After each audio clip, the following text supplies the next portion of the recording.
Hey everybody, happy Thanksgiving. It's Pete, your old buddy.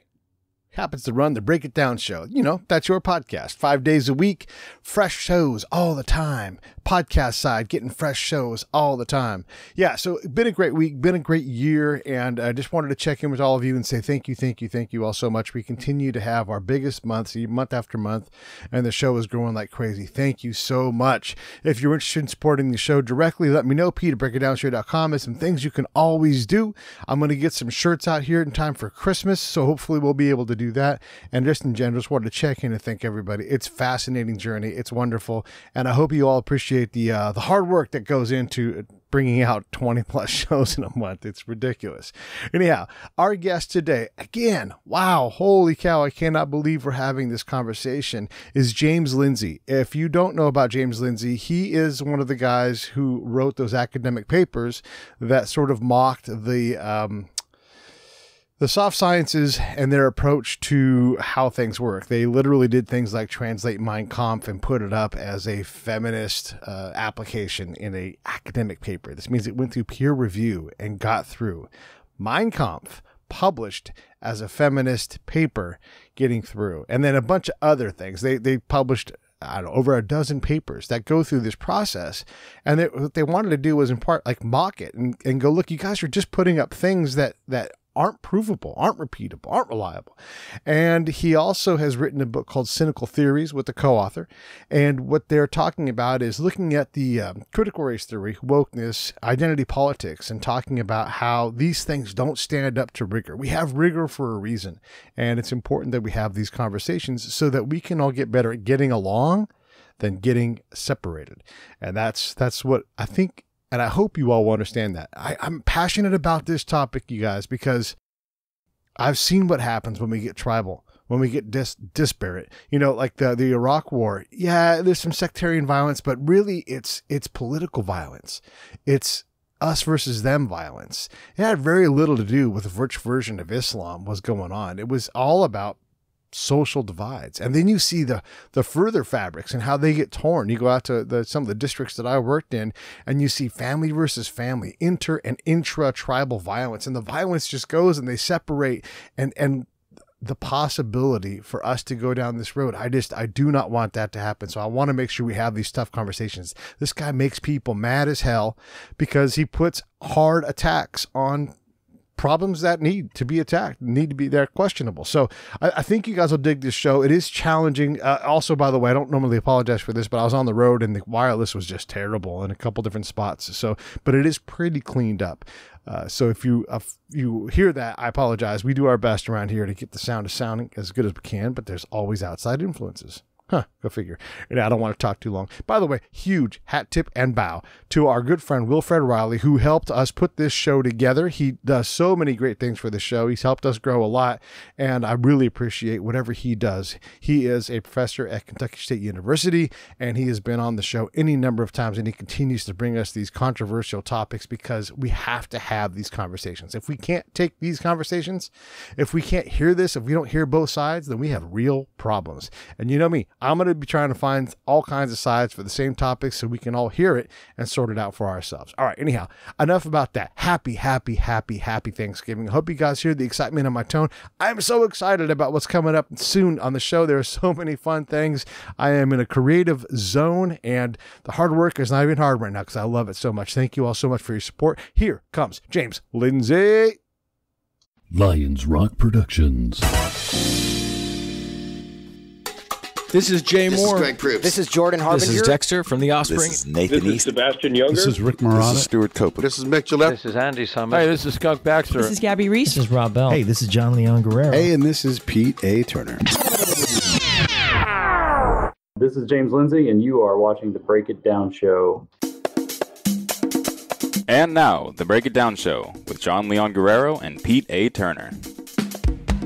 Everybody, we got James Lindsay, who's awesome on the show. I'm going to let Will do some more talking than normal because my wireless stinks. So, Will, tell us why we're talking to James. Yeah, well, James Lindsay's attracted a lot of attention. Some might say notoriety in academia and on the internet in recent years. A couple of 100,000 Twitter and social media followers. He's the guy that was partly responsible for what's sometimes called SoCal 2, where a group of young academics sent a bunch of bluntly bullshit papers into top journals to see if they'd get published. One was a direct transcription of Mein Kampf, if I have that correct, James, that was sent to a feminist studies journal. Another one looked at fat bodybuilding, the art of being in shape, even if you are 100 to 200 pounds overweight. One looked at rape and sexual violence culture in dog parks, claiming that dogs humping one another and sometimes humans' legs reflected the male dominant nature of our society. And this has drawn a lot of adulation from people that think that a great deal of critical scholarship is just nonsensical, and also some criticism, some back and forth. So both Pete and I wanted to talk to you, James, get your opinion on a couple of different things. But that is why James Lindsay is on the program. I'll also note that this guest was recently retweeted by President Donald Trump, who has gone forward with a series of executive orders, and I believe they'd be called executive statements, limiting the teaching of certain kinds of critical scholarship in the U.S. executive branch. Our man, Mr. Lindsay, or Dr. Lindsay, has drawn the attention of the current and probably outgoing president of the United States. James, good to have you here. Hey, great to be here. Thanks.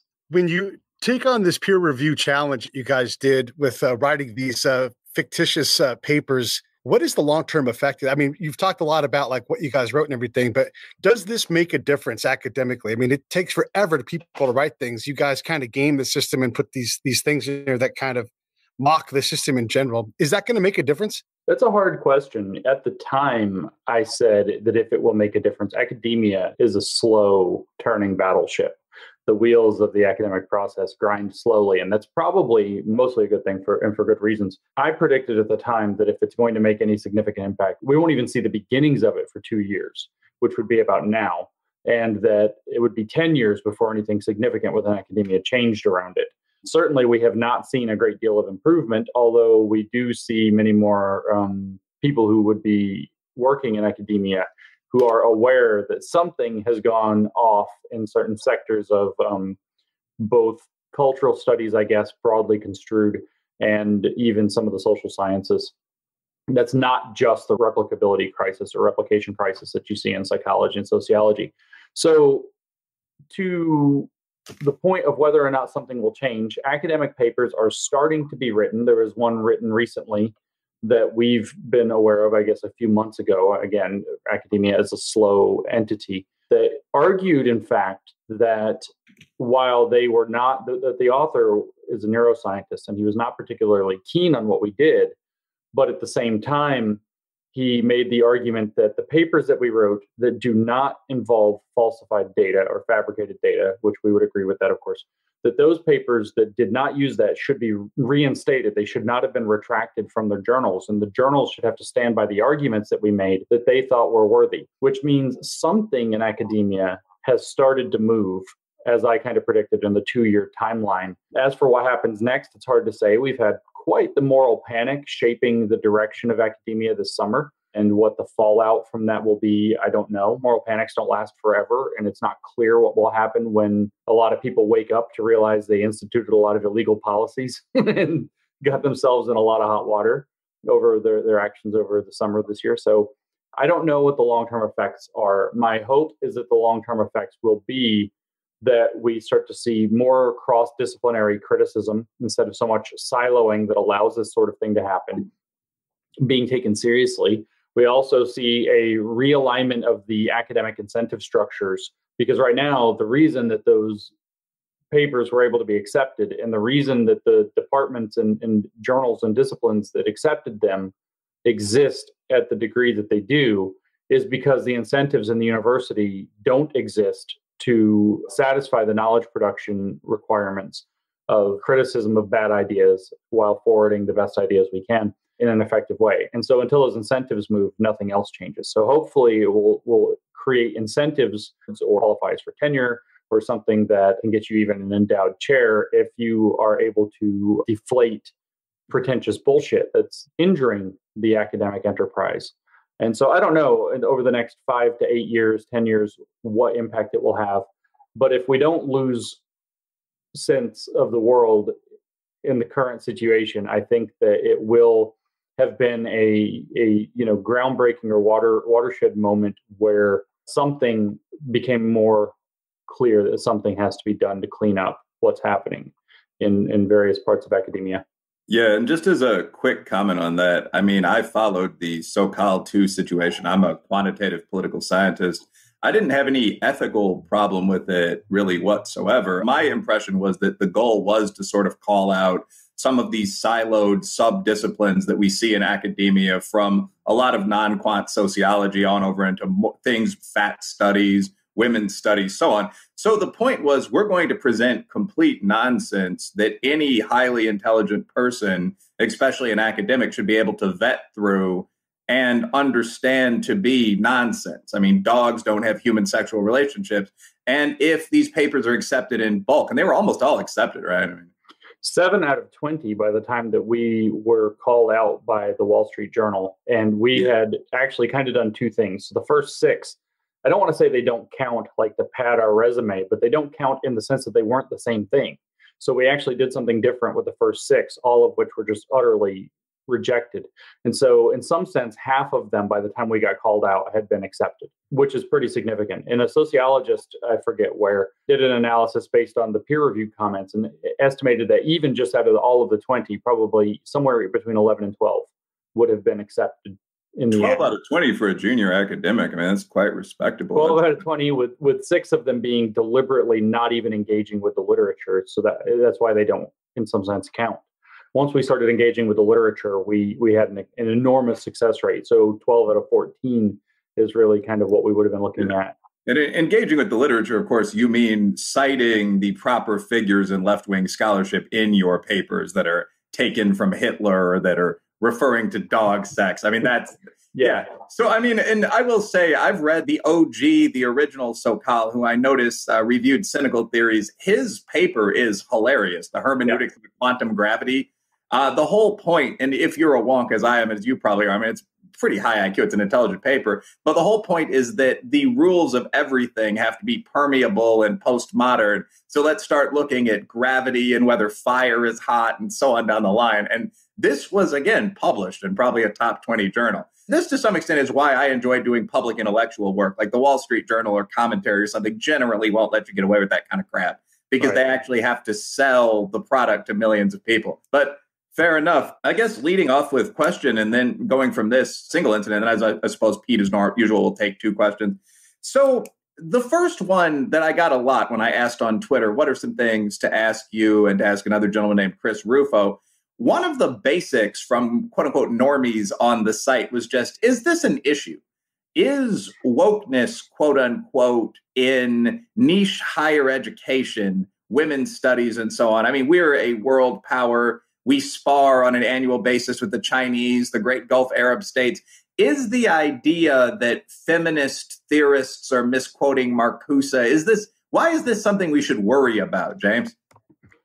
If you understand how these disciplines operate, so this is actually, at a superficial level, this is a trenchant criticism that deserves some commentary. So I don't want to dismiss it out of hand and say, oh, these people just don't understand anything. But the truth is, these people don't understand anything. They don't understand in particular what's going on. These departments are fringe. So the normie core out there and I don't know, there's this kind of like academic, I don't know, it's almost like a guild of knights within academia who are like, oh, it's just like 1.8% of the academy does this or something. But when you start to pause and realize that virtually 100% of the people who graduate from these departments go into one of a very small number of professional tracks. Virtually all of them go into administrative roles like human resources or employee training, or they create these diversity training things that employees in various workplaces are required to take, or they become lobbyists. They very disproportionately go into relatively niche fields in terms of overall employment numbers that have an outsized impact on institutional policy. Now, I'm not talking necessarily about government policy. I'm talking about the policy that runs the actual institution, the codes of behavior and ethics that your workplace or your government agency or whatever it is going to have to abide by, the so-called community policies. They go into these positions in disproportionate numbers. Graduates who believe that the entirety of society is organized by these systems of power that make you rethink how you organize policy at every level. That's, of course, our friend Henry Rogers, Ibram Kendi's favorite little word, policy, policy, policy, policy. You don't need that many people graduating who are activists who want to change policy if they are disproportionately going into the roles in huge disproportionate numbers that lead to creating administrative policy, mostly not through elected means, but through unaccountable means like being appointed or appointing themselves, or even getting just kind of, it's very frequently the case, for instance, in corporations, I hear from people who say that, we hired so-and-so, and then it's usually she just kind of appointed herself, in charge of figuring out the community guidelines for the company Slack channel. And so this person has now decided there's a workplace community, and she's going to be in charge of what the community guidelines are for that then dictate how anybody is allowed to work or to speak and interact in the workplace or around workplace relevant topics. And this is what happens. So it is an issue that's difficult to understand, that a very small proportion of people can have a very significant influence. But when they are disproportionately filling the roles that set that kind of policy, and again, we've set education aside entirely, because virtually all of our schools of education are teaching straight out of this stuff as the correct means to teach. Critical pedagogy is the standard in all of our education programs I think in North America right now. So you can have an actual hugely disproportionate impact. Again, we've also not talked about communications or media, where you train people up to frankly learn how to do critical hot takes, and then you stick them in some role at the New York Times, and they publish this garbage that gets massive numbers of views because hot takes are something that goes viral on social media.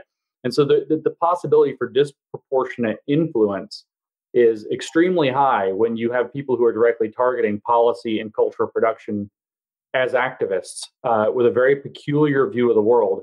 There's a very peculiar shape. And again, I know I'm rambling and going on, but it's very important to understand that the shape of the critical theory is to be explicitly anti-liberal while mimicking the outward manifestations of liberalism, that, we have to entertain all ideas. We want academic freedom, except when it's not the kind that we have. What are they saying? Critical race theory gets banned by this executive order Trump puts out, and they say, well, that violates academic freedom. But if you were to say, well, I want to bring a conservative to campus to speak, these kind of into a reimagining of the liberal system, but with power dynamics at the basis of it. And those are the power dynamics outlined by Marcuse and developed by Black feminists like Angela Davis, going into Kimberly Crenshaw, Angela Harris, we can name Patricia Collins, we can name the whole gamut, or queer theorists like Judith Butler, people we want to name, just like Beatrice Spivak, and huge influence when that's the case. They look like something people will sign off on. I know that was a lot to take in at once, but this is unfortunately a complicated issue, where to just say it straight without a lot of jibber jabber sounds a lot like you're a conspiracy theorist. But it's not that. You just have people creating activists who think in a particular way and sending them out into the world. No, I think that is, just as a quick comment before Pete's question. Yeah, I think that's correct. That is the risk of wokeness. I think that what most political scientists would say is that the question remains to be seen: how much control of certain elite discourses actually influences people. I'm not really criticizing your perspective or the response, but this is a conversation. I asked on Twitter the other day, do you believe that men who are charged with sex crime, biological males that are charged with sex crimes, who identify as transgender, should be sent to women's prisons, which is the consensus view of about 90% of the media? And 99% of people across males and females said no. So when I think of some of my friends, for example, one is a gentleman farmer, one's a captain in the military, one is a Black preacher. He's got 4 churches now, associated preachers with him. One's a CEO of a small company. I don't think any of those guys are on Twitter. So the question is, will this influence the population? But I think you're right. There are people that are trying damned hard that are in influential roles. I mean, I read the mass media, and it's definitely there. The New York, I assume you're familiar with the Great Awakening literature. The New York Times has used the word oppressive or privileged 8,000% more than they used to over the past 2 years. One of the things I know from my time in combat zones is the military tries to, when they're at their best, try to keep things simple. Shoot, move, communicate. Here's an objective. Take it. These are real simple things. when you start to bring in words like discursive and worrying about what somebody is or how they identify or what pronouns you use, you start to lose the ability to reliably get to the objective and get things done. You look at like this, I live in California. So you look at Gavin Newsom going to a party at the French Laundry, and saying, hey, we're going to lose Thanksgiving this year. It's hard to lead when you can't reliably abide by your own rules, by your own things. If I can segregate somebody out into a different silo and minimize them based on power, someone's going to say enough and shoot someone in the face. I mean, that's because that violence, you talk about microaggressions. Let's talk about macroaggressions. How do we keep from escalating inexorably towards this division and get tribal? Because I've been to tribal places and it ain't fun. Is there any kind of way to get us off these rails? That's a hard question. I don't know. I will say that the dynamic that you're describing is a thing. It is a real issue. And the dynamic Will was just describing is also a thing. I don't know that these basically bourgeois, fake elite people are influencing everyday people's opinions all that much. In fact, I don't think they are. Most people I speak to who we might consider to be the people just call it by one simple word, is bullshit. What that does create, however, is a circumstance where you have a tremendous amount of distrust in the populace for its the people that are entrusted with power over that populace. And that is an unstable situation. That's not a good situation. And what I've seen with these kinds of manipulations within the woke, if that's what we want to call it, is that it's particularly good at one thing and one thing only, which is making as many resources as possible and anything that it gets into be diverted into its own project. So its project might be, let's talk about race in a particular way all the time. And literally anything that's not doing that is going to be considered or treated as suspect. And this is going to, at the best case scenario for that, just becomes this drain on operational efficiency. It's also extremely fatiguing. It's extremely annoying. It's extremely tiring. So I don't know what happens, because my belief has been always that this thing is an unsustainable beast that will ultimately, in some sense, consume itself. And the question becomes, what does it take down with it? The other thing is that it's inherently polarizing. When you start diving into identity politics, and I want to be clear, I mean identity politics as defined by the Combahee River Collective in 1977. I do not mean what Martin Luther King was doing, which was politics that had something to do with identity, which is a very different thing. The difference is actually identity first politics would be a better way to put it. That we're going to put identity at the forefront of our politics rather than doing politics at the forefront of something that has something to do with identity. Mm-hmm. And that's a key difference. That's all throughout their literature, is they say that we have to put identity first. When you do that, you will reliably generate polarization because of a dynamic in sociology that's referred to as competitive victimhood, if nothing else. Also, people can just tell when they're getting kind of a raw deal or when they're being kind of blinded with bullshit, and it just polarizes. So how we get off that rail, I don't know. People used to say, oh, well, we need some huge external thing. Well, I certainly don't think a war could realign Americans around America, for example, because it would just polarize about which side of the thing is helping power dynamics. And I don't think even a volcano erupting or a huge natural disaster. I used to joke that what Portland needs more than anything with all these riots is for Mount Hood to just blow up or something like that. And then they'll all focus on dealing with a real problem instead of, LARPing in the streets. But then I realized, and I'm not exaggerating, that they would just call a volcano racist. And because the response to and the damage caused by the volcano would be disproportionate, therefore there must be power dynamics, therefore the volcanic eruption was racist.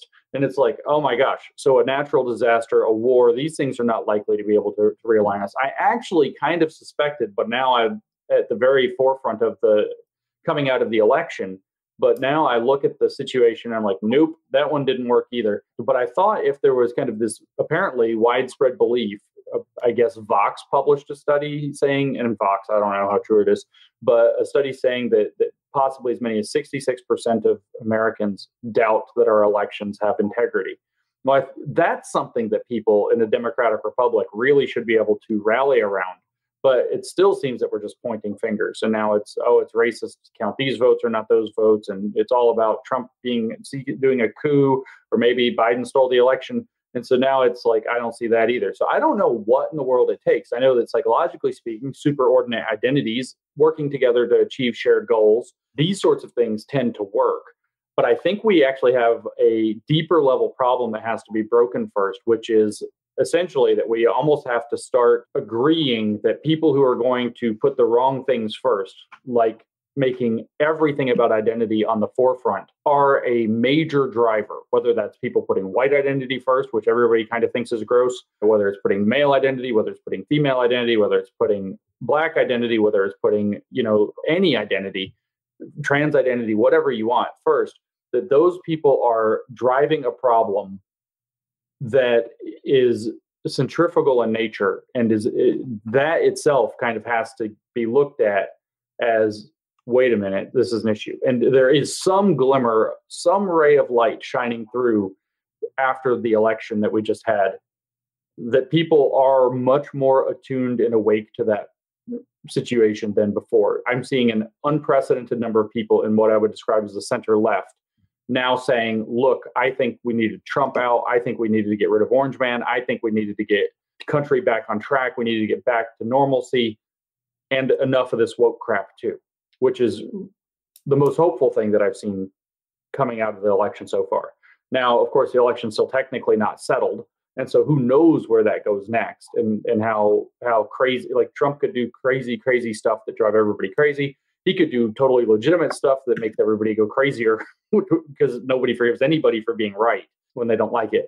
So I don't know. I don't want to black pill myself or others, but I don't know what the answer to depolarizing at this level is. I do know it's possible. The Civil War eventually depolarized some 30 years later. So that was a thing. Yeah, actually, traditionally, depolarizing in large tribal armed societies has taken a war. If you look at the Yugoslavia, the USA, the Confederacy, I mean, a number of other examples. But that's not what we're going to do here this time, hopefully. I don't know if we would. I think actually just the nature of the change in technology may prevent it. If we do end up going, a lot of people are wondering if we would go into a civil war, a second civil war.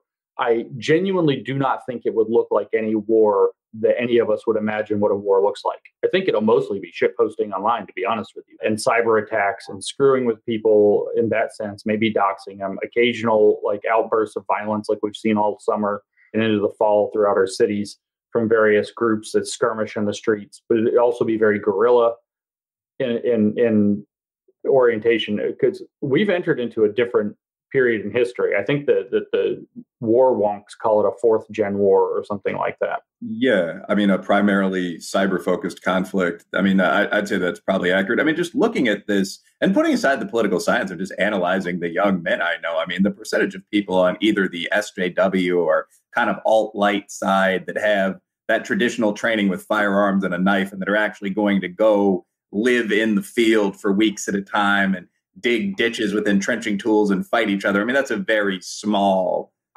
percentage of the population. Most of the people that have an interest in doing that are center right and in the military, which is one of the remaining trusted institutions, which would obviously, you'd assume, disrupt any of that kind of violence. So in terms of politics short of war, you attracted some notoriety by saying openly online that you were going to vote for President Donald Trump, that you thought that obviously for all of his flaws, he was issuing formal executive orders targeting wokeness. He was going against this stuff. And that was a primary issue of yours. And I thought you expressed that pretty well. Now, it looks like Uncle Joe Biden is going to attain power at the end of this recount process and so on. And a lot of people that I'm friendly with on the left, Kathy Young and so on, although she might object to that label, essentially argued that people who opposed wokeness should vote for Biden because he would be a bulwark against it. I didn't see the logic of that argument, but what do you expect along CRT lines from a Joe Biden administration, a Biden-Harris administration, let's say? So CRT specifically, because woke is bigger than just critical race theory. There's also the gender ideology aspect of it for certain. And with his Equality Act that he said he would sign in the first 100 days, that's his own other thing. But within critical race theory specifically, certainly, I think it's a absolute likely or absolute certainty. I would give it 99 and I don't know, maybe quarter of infinity 99% chance that he's going to overturn Trump's executive order that was banning certain aspects of critical race theory in certain manners from being taught in federal workplaces and contractors as so-called diversity training. So if you read the executive order, which apparently like 0% of the media have, Section 10 explicitly says you can do diversity training, you can teach critical race theory in an academic fashion, but you may not teach it as uncontested fact. And if you do diversity training, you cannot use the divisive concepts listed in Section 2, which include things like openly discriminating by sex or race, scapegoating by sex or race, stereotyping by sex or race, teaching that the United States is inherently a racist or evil society. There's a number of other things. I think they list 9 tenets that are prohibited. And if you read through them, they would also, by default, ban patriarchy and white supremacy training if such things had any ability to get into such a place. So they were written in an even-handed way. It doesn't say, thou shalt not do critical race theory whatsoever. That's very important. But he will definitely put this back in. So what we'll see is rampant mandatory training in critical race theory. And then the realization by the activists will be certainly that was not a guarantee in life. So they're going to ramp that up to a degree that was heretofore not really what was happening. So we're going to see a massive amount of that. Best case scenario with that is that nobody really pays any attention to it. It's just some annoying workplace training, and we just waste taxpayer dollars in large amounts on paying people who don't deserve it to teach that crap to people who don't want to hear it. Worst case scenario is that it sets up very divisive and hostile working environments that are likely to fracture and cave to activist demands. Secondly, I expect he will not tap very many woke people at the level of cabinet, but he will appoint a very large number of woke people who are a few levels down from cabinet where they get less scrutiny, and they will end up doing in the federal government very similarly to what has been happening under Inslee in Washington State, which is to create things like equity task forces and to ram as much CRT into administrative policy in different departments, whether that's the Department of Justice, the Department of Education, the Department of Labor and Commerce. I guess those are 2 different departments. Housing and urban development will be extremely heavy. The Department of Energy will be very heavy because his racial equity plan that he's listed all year on his website and has now transitioned to his Build Back Better transition website explicitly says that he has all of these racial equity plans to achieve racial equity in areas like housing, urban development, education, jobs, especially green jobs, and in banking and so on. So, and he's already started to tap people who are known critical race theory activists for these positions. I know that he's now appointed somebody, or is planning to appoint somebody to the Treasury Department who believes in full reparations, for example. And there's a number of other examples, where somebody for housing and urban development that's going to be that's coming from Oregon, and her whole thing is culturally responsive everything, culturally aware everything. That's just critical race theory. So we're going to see critical race theory tuck, stuffed, and rammed, depending on the situation, into administrative policy and educational policy at pretty much every single level of the departments. Like I said, most of it will focus on equity. Most of it will focus on creating the most legally allowable discrimination program, positive discrimination programs, which by the partial, these things, I don't want to say that they're zero sum, because there's no guarantee that if we're going to hire a person of one identity, then it has to be a job lost to a person of another identity in a one-to-one fashion, because you could actually hire, more people.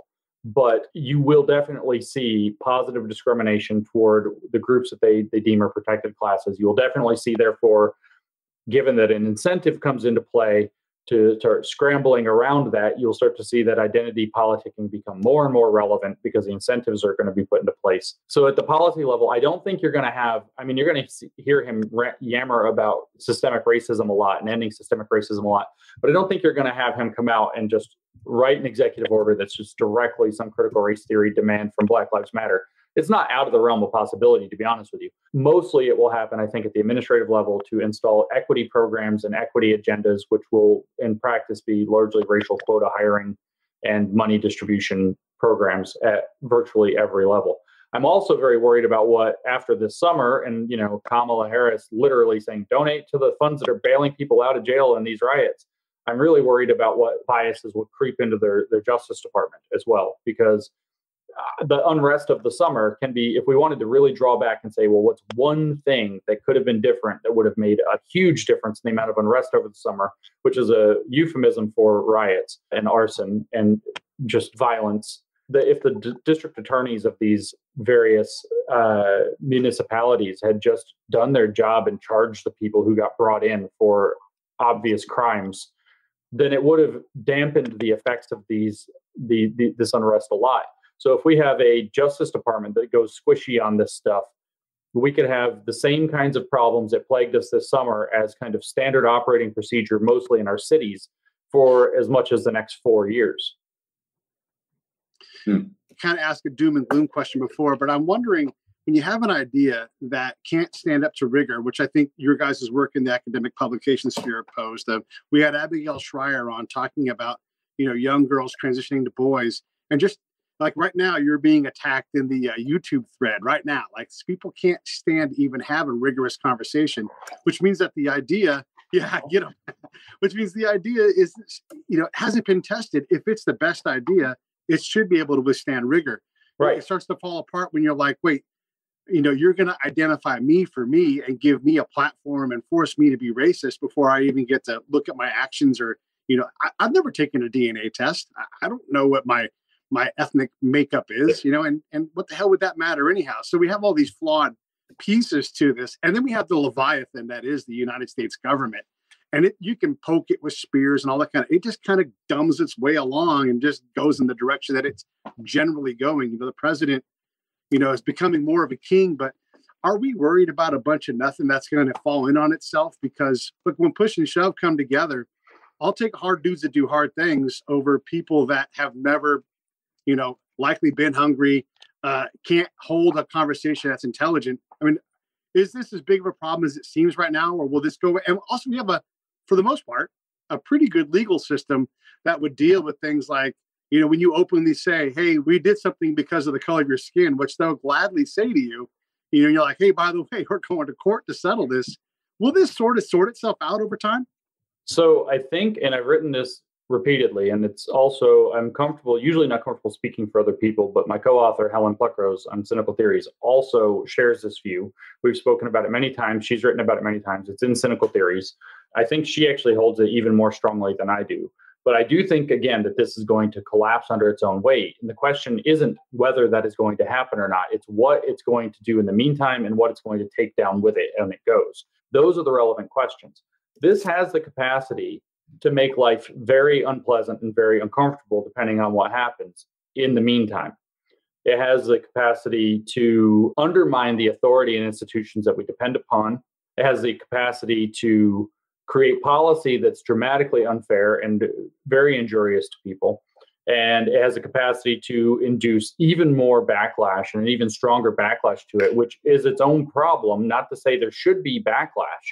That backlash is good, but it's virtually inevitable if you push it too far. The damage that it can do in the meantime is considerable. And that's without getting into anything extreme or very worrisome about what it could do if it had and started to abuse power, like where we saw people saying we need to make lists of people who voted for Trump and make sure they can, or people who supported Trump and enabled Trump, not voted. They were a little bit more careful than that. And we need to make lists of these people and make sure that they aren't able to find gainful employment again. This is some actual truly damaging stuff. If for no other reason than you are economically disenfranchising a significant part of the people of your country who were talented enough to have significant government jobs during this administration. At the same time, you say, oh, well, we'll take it to court. Well, let's assume that the court continues to work exactly as intended, and we hope it does, and we have decent reasons to think it will.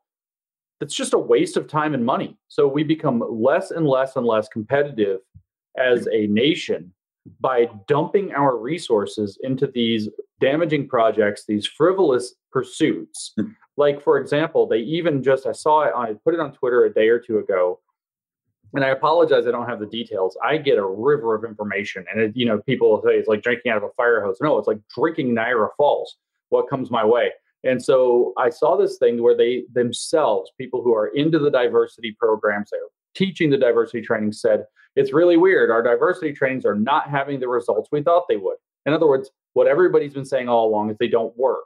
So we're spending millions of dollars and spending millions of man hours, demoralizing man hours, creating workplaces that many people report are uncomfortable and hostile and unpleasant. We're having people leave their jobs that are qualified and competent people because it sucks to have to deal with this stuff every day, to do something that doesn't work. This is snake oil. So this is just, if you think about it in terms of like operating efficiency of our nation or our GDP, we now have this gigantic drag happening. That's all in the meantime.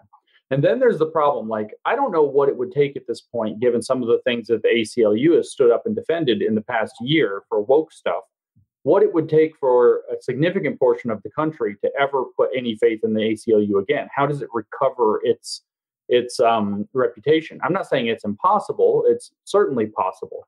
But when you start losing faith in institutions, that faith in institutions is like trust in a person. It's very, very difficult to earn somebody's trust properly. And it can fall down with a single bad event or even a single misinterpreted thing. And so getting the trust back in these institutions that seem to have betrayed people on their core reason for existence is not something that comes back easily. And again, that's a loss of efficiency, but it's also just going to be collapsed. So just like COVID forced us to close down businesses that are not going to be able to gather the capital to restart, the same kind of social capital and political capital that goes into institutions, and also material capital for businesses that waste too many of the resources on this stuff and crack internally, that is stuff that just gets lost and has to be rebuilt. Just the issue of police retiring in massive numbers is extremely concerning, because those people, and I know that the YouTube comments are going to go berserk, but guess what? This is reality and you're just going to have to deal with it. Those people possess something that is formally called institutional knowledge. The thing that institutional knowledge is that the book tells you, hey, here's the book, rookie. This is how you deal with something. Now come here. This is how you really deal with it. This is how you really do policing. And everybody's going to say, that's where the racism is. No, it turns out that life is messy and complicated, and things like police work are not straightforward or simple. And so there's like the official book, and then there's the kind of unofficial book that is a place where corruption and racism and other problems could be present or creep in. So if you take out, just say, 20% of the most experienced cops, they're like, I'm out, I retire. And then you say, well, we still need cops, which isn't even clear that that's what's going to happen. And you say, let's bring in 20% new. I guess you have to change the proportions, I guess 25% new, so that the numbers work out, because that's how fractions work. I'm a mathematician. I have to be responsible. And we replace the numbers exactly. You're bringing in rookies who don't have institutional knowledge, and you've lost people who do have institutional knowledge, on the job experience. And this is going to happen across every sector. And that's, again, a massive loss, without even having to talk about things that are actually likely to collapse. And the fact that we, as Peter Boghossian likes to phrase it, we have a severe legitimation crisis happening right now. And that legitimation crisis is going to, again, require resources, time, effort, and so on to fix, if it can be fixed. I know that in my lifetime, I'm very like the bar that the New York Times would have to cross to earn my trust back right now is so high. And it's going to be that way for so many people. And if it's CNN, and you can start naming these media companies that, and you can say, oh, well, what about Fox? Yeah, I don't have any trust for them either. I lost my trust for them in like 2007 and it never came back. So it's like, This isn't a partisan issue. It's a legitimation issue that if you lose your trust in our institutions and our media and our government, and that trust is hard to earn back, and it's all a waste. Yeah, I know a number of people that are in senior levels of a variety of services, whether it's the Secret Service on White House details.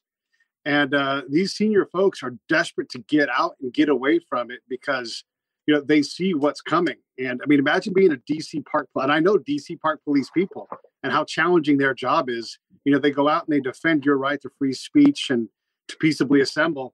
And they get spit in the face and access to COVID for it. And you see the numbers of people that are injured on a police force. It's not sustainable just from these things. And then also this sense that you can train these uber efficient, hyper professional police officers when people don't even want the job right now. To have a blue belt be a requirement to get a job it's not realistic. Who wants to go spend their time and money getting beat up in a dojo to go into Oakland and, try to deal with you're a mathematician. Imagine that decision tree.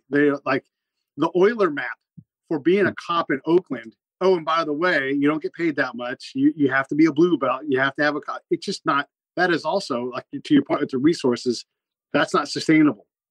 Yeah, pretty much nothing about this thing because it's so detached from reality and it's just so unrealistic. I think that this may be one of the single most griftable programs that human beings have ever mainlined into their society. That actually ties in two-part like input-output question I have.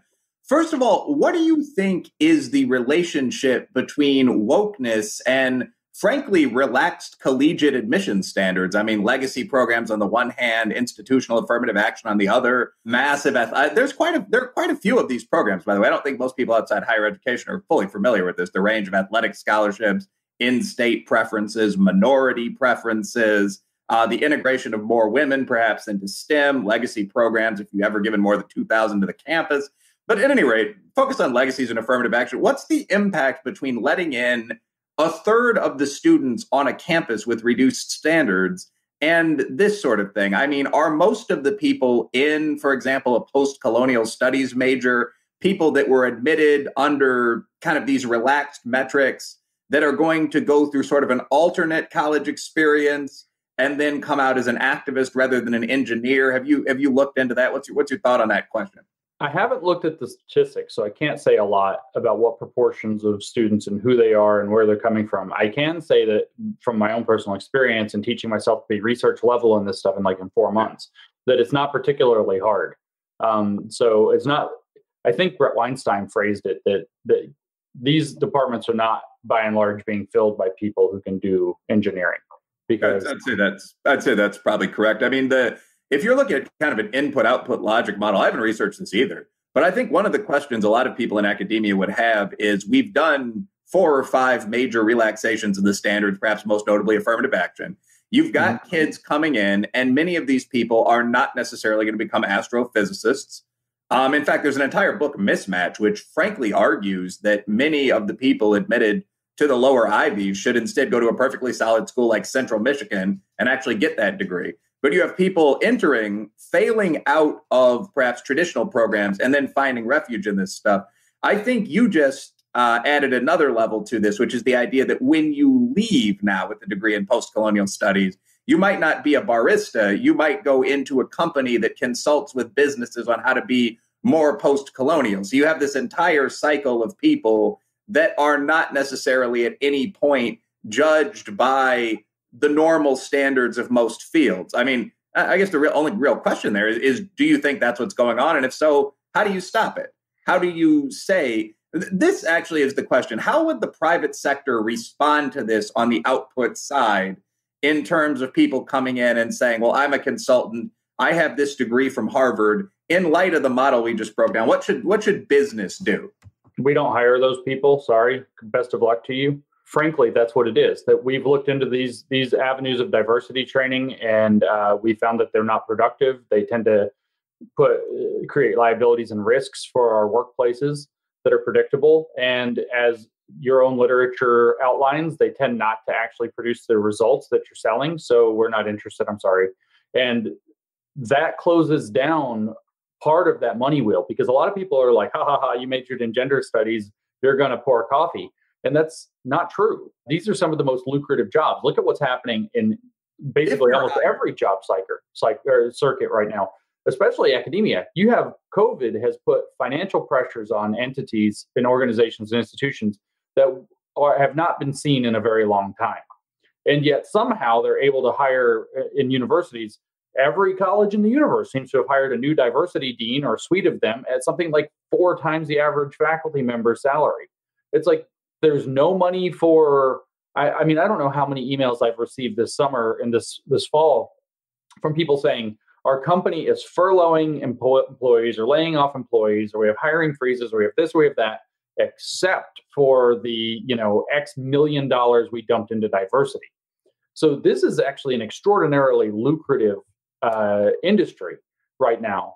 This is, and to finish, by the way, the thought that I had before is it's not just going to be like dropouts from engineering programs that become the kids who come to school as hopped up activists that got worked up on this stuff in high school want to major in these things. So when you hear the administrators say, oh, it's student driven, that's partly true. They've been hopped up on this stuff by whether it's the social milieu that they're in or whether it's their high schools. This is true on both ends. I like that you use the word milieu. I want credit for bringing Euler into a conversation. That man's been dead for 400 You can have that years. For sure. And as a mathematician, yeah, Euler. But no, this is a very lucrative industry right now. There is a ton of money in it. Yeah. This is also a very artificial industry, which means that it is a bubble that's probably going to pop at some point, and that's going to be its own economic problem coming down the pike. Not even to mention the fact that we have been incentivizing massive numbers of kids to get degrees that are only worthwhile in a moral panic. And once the moral panic ends, they're basically worthless degrees. What job do they get then? That's when they get dumped into barista land, when the moral panic ends and everybody realizes. So the big picture answer to the question you're asking, Will, is that the incentive structures are all wrong right now. And if you want to change that, the incentives have to be realigned. Right now, diversity is hot, hot, hot. So everybody's hiring diversity. But the second that stops, the second corporations start realizing that it creates a risk portfolio and it provides very little value, in fact, almost no value other than some artificial metric that business people use amongst themselves right now to rate how effective their business is and maybe some weird stakeholder plan. Once that changes, we're in for a world of hurt. So the difference is, or the pertinent question is, how do you start shaping the incentives? Just like I mentioned earlier in the conversation about in academia, if you want to clean up these departments, you have to change the incentives. There's literally no incentives to puncture gender studies within the academy. And there's high disincentives because you're going to get called a sexist. You're going to probably called a racist, even though it's gender studies. You're going to get called all kinds of things. You're going to get told by your department head that you're wasting your time and you need to focus on something more productive if you even have time to do it. The incentives in all these cases have been artificially skewed to what Wesley Yang calls a successor ideology. And it basically, until those incentives move, we're stuck. I guess my advice is if you can learn to join metal or fit pipes together, you will always make money. Even people hate you. They will let you fix their building or their other things. That's true. Always go to the trades and avoid all this stuff, I suppose. That's definitely true. At the end of the day, being able to do the thing makes a difference. And people, I hear it all the time from people, even people who are woke-ish, I guess. I don't talk to many actual woke people outright. But the thing that I hear from them is, I don't care who fixes my car. I just want them to know how to fix my car. I don't care who my cardiologist is. I just want them to know what to do with my heart. So when it comes down to the outcome actually mattering, all of this kind of superficial diversity, bourgeois nonsense kind of falls to the side. It can be seen through. People will always have to do carpentry, will always have to join metal, will always have to fix pipes, always have to install heat and air, all of it, for a very long time anyway. And maybe not always. Maybe the robot revolution will get there eventually. But for now, those kinds of things are real. And I think that's going to create its own set of implicit incentives. And the bourgeois class very rarely in history realizes that it's like a big ball tottering on the top of a stick. And it only takes a little bit for it to fall over and crumble. But I think we're getting close to that point where it's likely to be tipped over and broken on the ground. And I think all of us have had some minor Wi-Fi issues and so on. One thing I will say, and I'd actually be interested in talking about this with both of you guys a week or two down the road, but I think there's a market for anti-diversity training. I've been approached by corporations with some fairly solid retainers. Can you bring in other PhDs and talk about the issues with these models?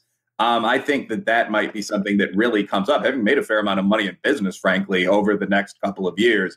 So I guess the question that I was asked by 5 or 6 people on Twitter, really broad range, from a Black feminist buddy of mine to a guy in the Army.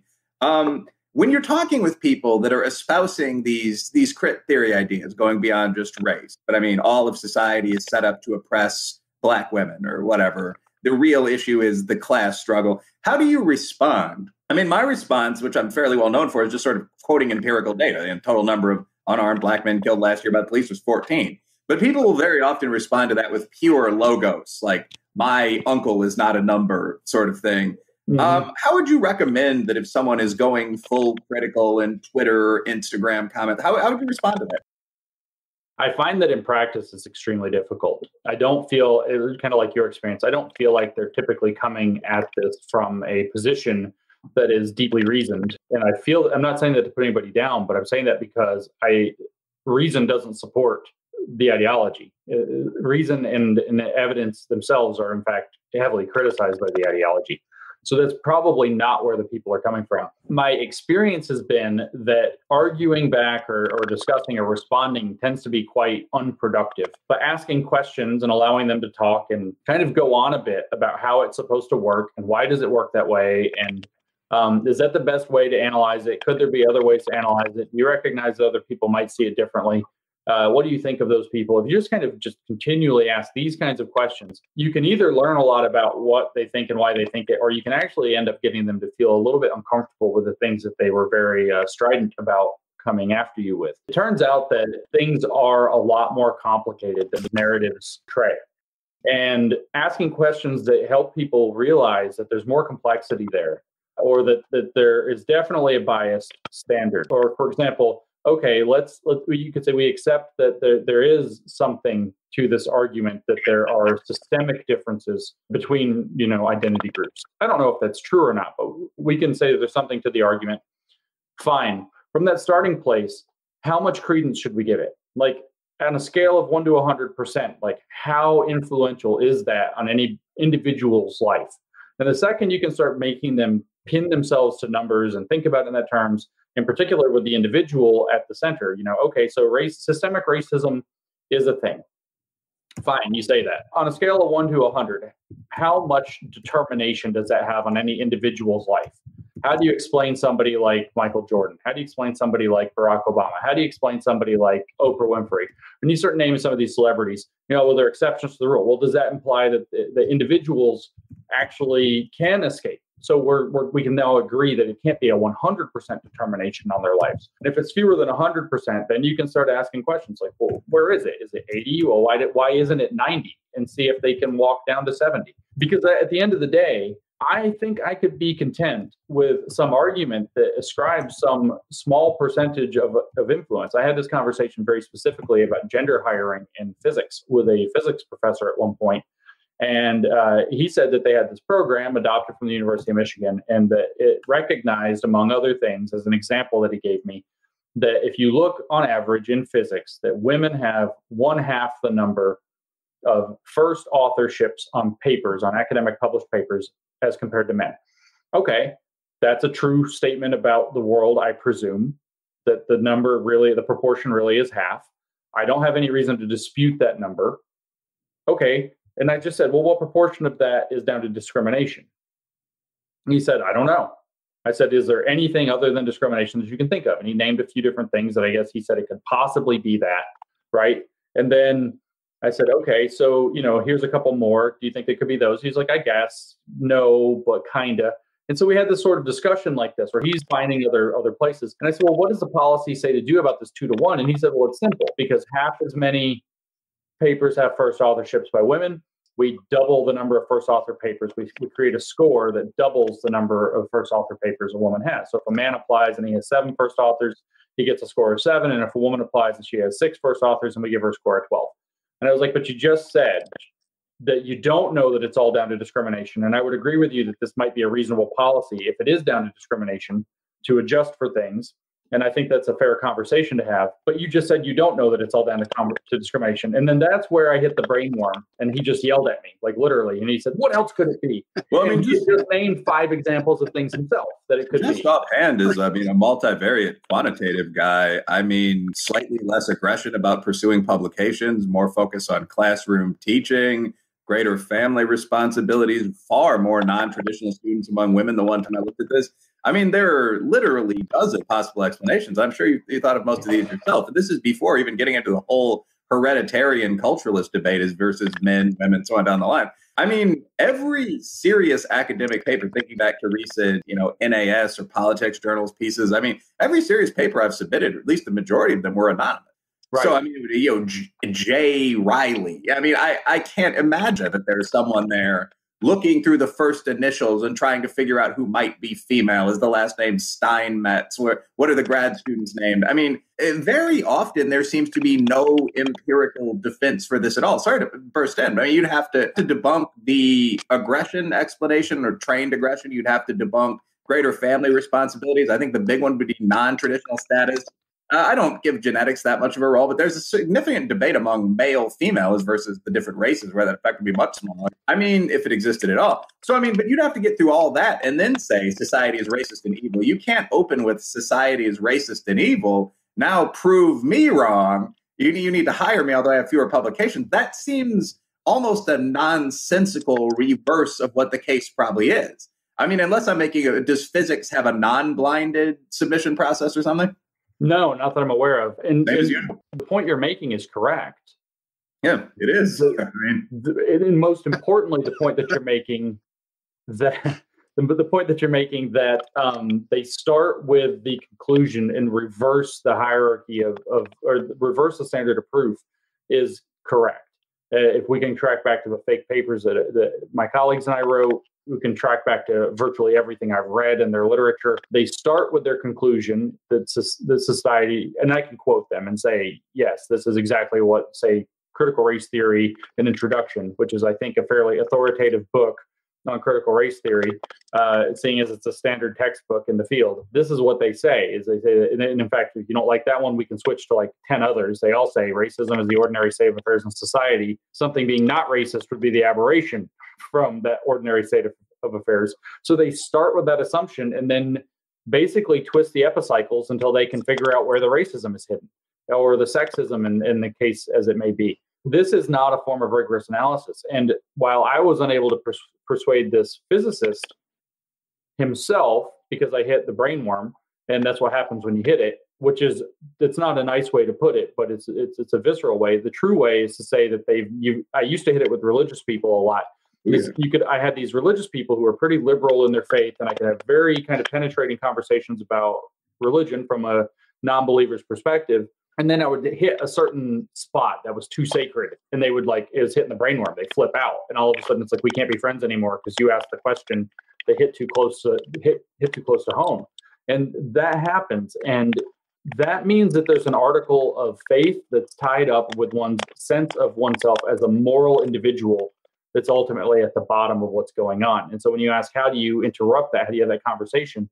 Well, now we're operating at what the Harvard Negotiation Project describes as an identity level conversation. And those are extraordinarily hard, painstaking conversations to draw up. Why is it that you require believing in this in order to feel like a good person? Why would it make you feel like a bad person if you stopped believing in this or believed otherwise?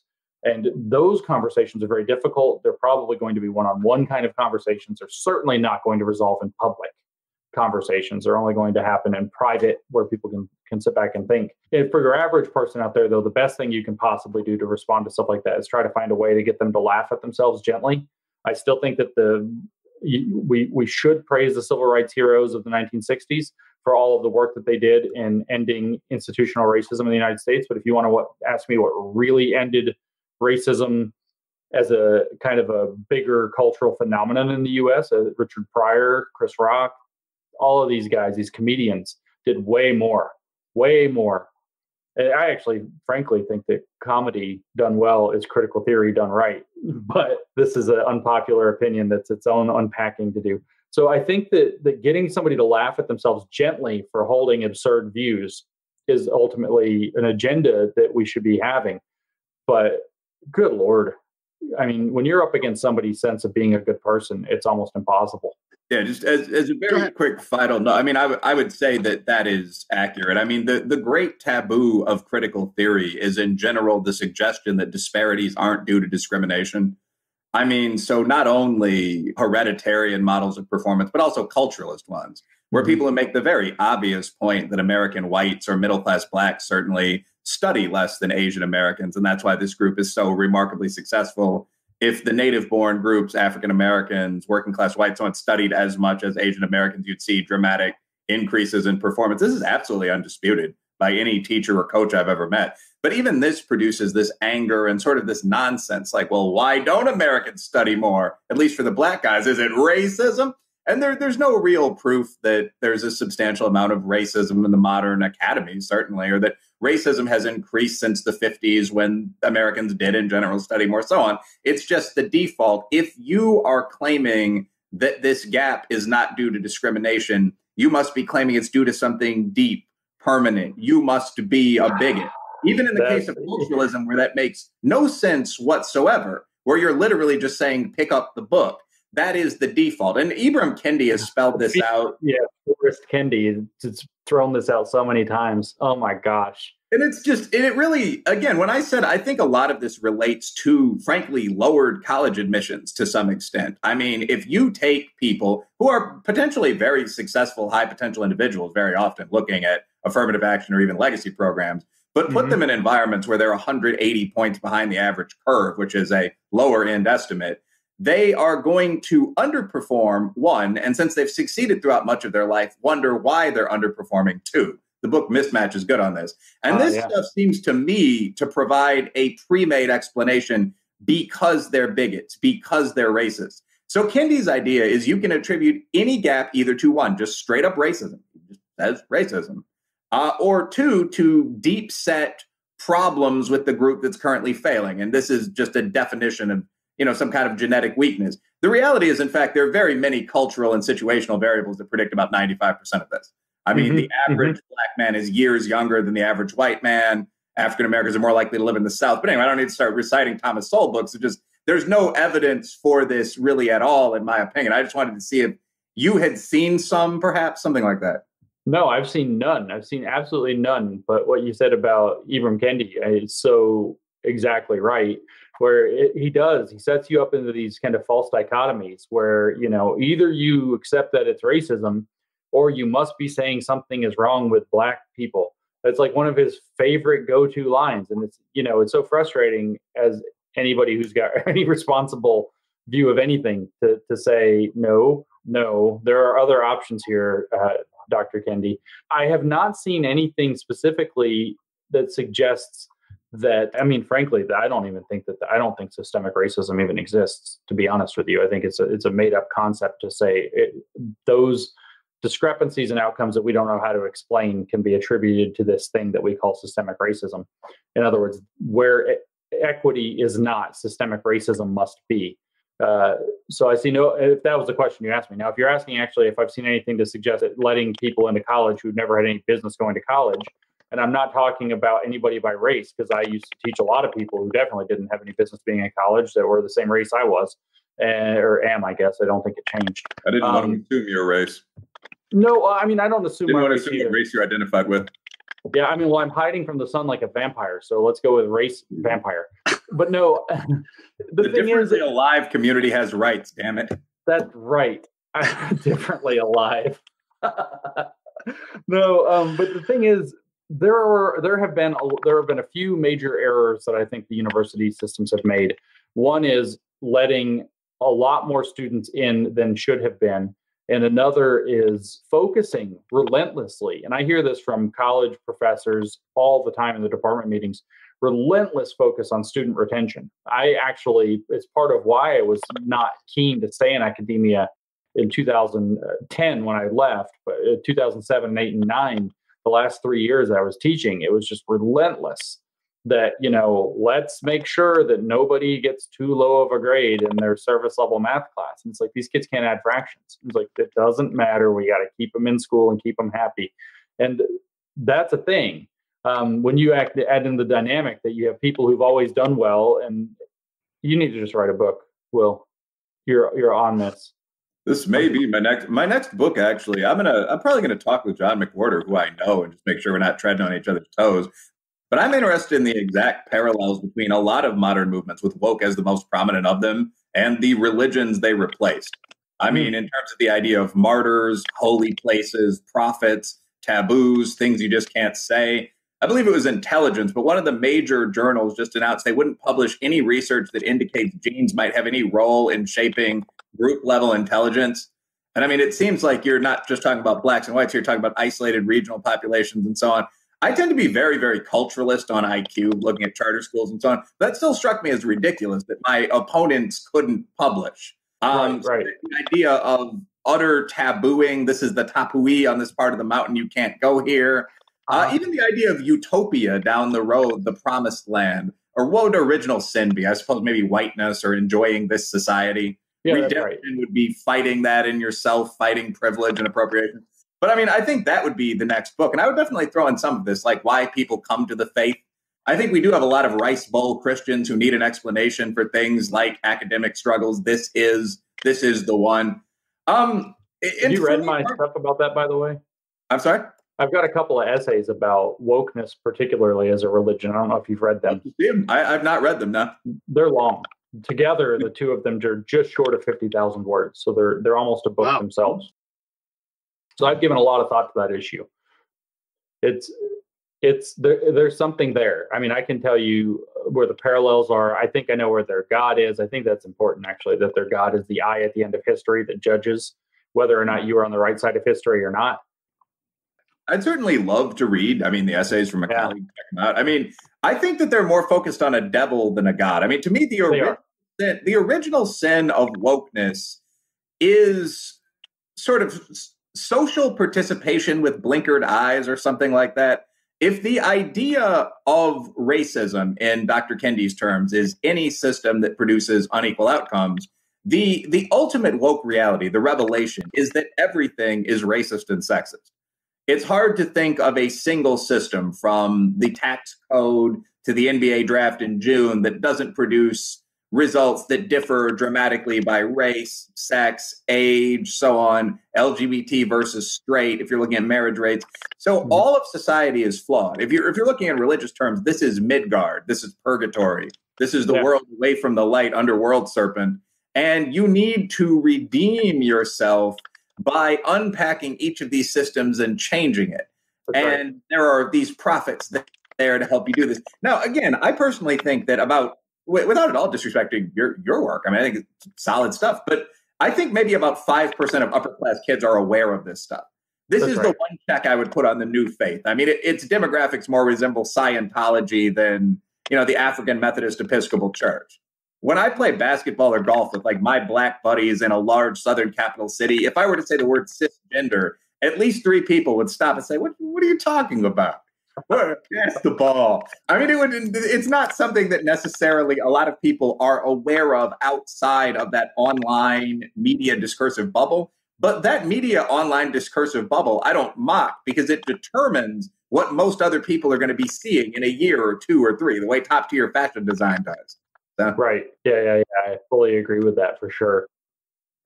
There's also a huge split that I don't really know how to characterize yet. The everyman versus versus this, I don't know, media tier, if you want to call it that. I've referred to them now as just the bourgeois. After having read up on, the precursors of the French Revolution, I was like, oh, I know these people. Okay.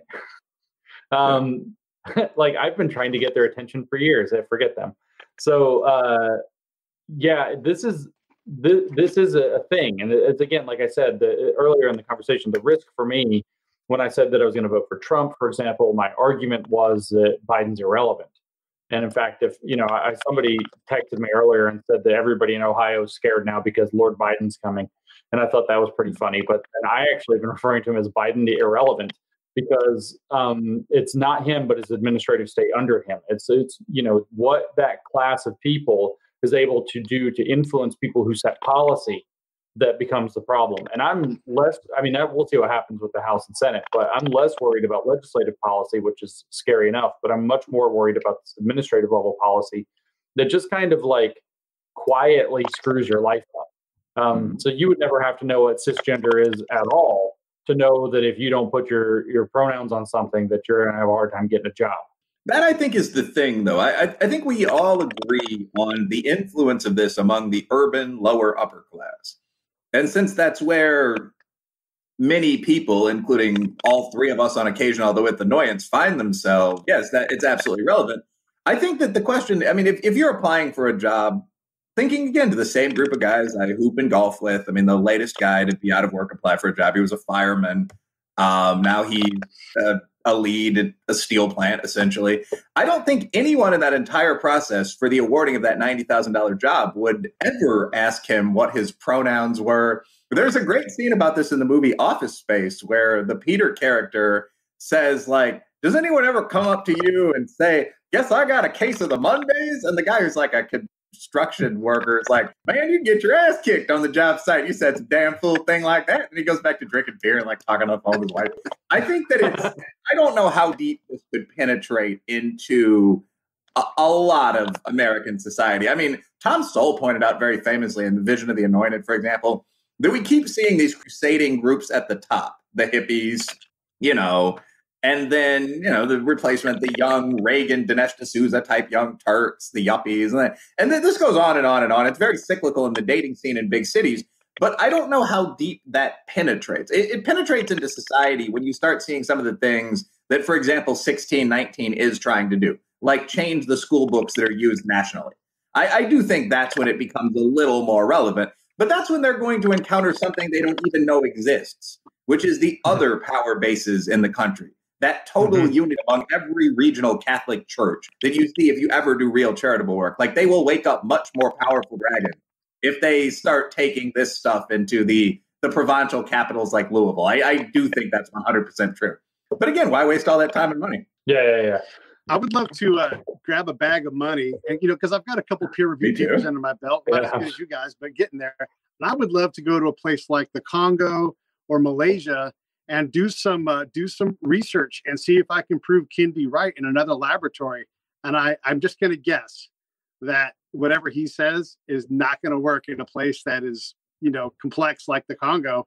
And how would you prove Kendi wrong by taking a bag of money to the Democratic Republic of the Congo and walking around with it? Yeah. Well, I mean, you got to have a way to live. I'll take my bet. I'll take me and Kendi. We'll go out and do the work. We'll see who comes back with more stuff and comes back alive. Well, I don't want to keep you too long. I know you got stuff to do. Thanks so much for coming on. I mean, it's such a great conversation to have. We can't fear rigor. We have to have these conversations so we can deal with what's real. And then when push and shove get together, just go weld something. Go work. If you're worried about these things, just keep working. Because while these guys are worried about who's racist and who's not, you're going to be outperforming. It's like that whole Kamala Harris rope down the mountain thing. Just take 2 steps to the right. There's another rope there. Go meet somebody else. And they're like, I have a whole bunch of rope. I wish someone would climb it. It's just a bunch of nonsense. If we just keep working on being together and working hard on getting where we're going, a lot of these things are going to sort themselves out. I mean, that's at least I hope. And if not, well, then we'll look like the Congo at some point. Yeah, or South Africa with nicer buildings. And I had a political scientist friend the other day tell me that his guess, the long run on this, is that we will end up with, the polarization problem is that we're going to end up with this very point-scoring, divided, I guess, politics like you see that's just dysfunctional but not particularly evil throughout much of South America.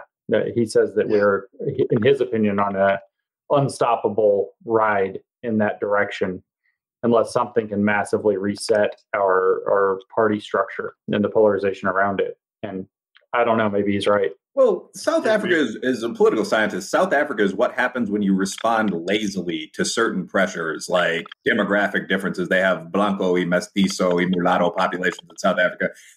The thing that defined America was that for a long time, we responded non-lazily. So, I mean, diverse societies actually have something of an advantage, going back to the Roman Empire, the modern EU as a whole, even Brazil, if they have a very strong civic nationalist identity that links everyone. That's the essential prerequisite. So I prefer diversity given that. Diversity is a negative without that. So right now, we seem to be, in one sentence, because we seem, because of a weird form of guilt, to be abandoning our successful civic nationalist training. So, I mean, the old American ideal was, let's have a session, work out the problems, get things done. I mean, that's very much the idea of managing diversity, even our total quality, anything we did in business. Now what you see is, well, let's have a session, work out the problems. The first thing you're going to hear is, what about a women's session? And then that becomes, what about a black women's session? And the last couple of times I've done anything corporate, into a black gay women's session.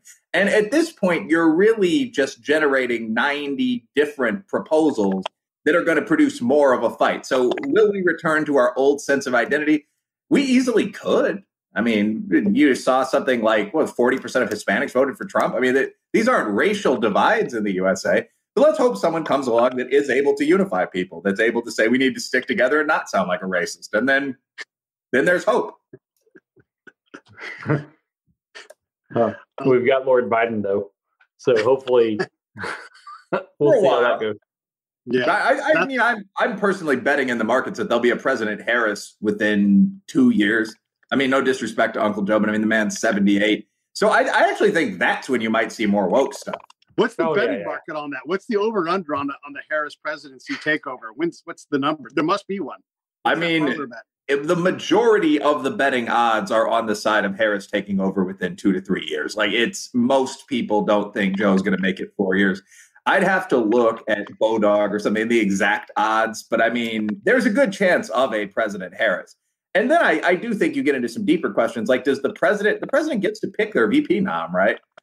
So who would we wind up with? Would it be, say, President Harris and Vice President Warren to make a, powerful cross-racial statement about feminism or something like that? Because then there is the possibility for some things you wouldn't see under Uncle Joe. So conservatives are in the odd position of hoping Biden stays alive and healthy. Yeah.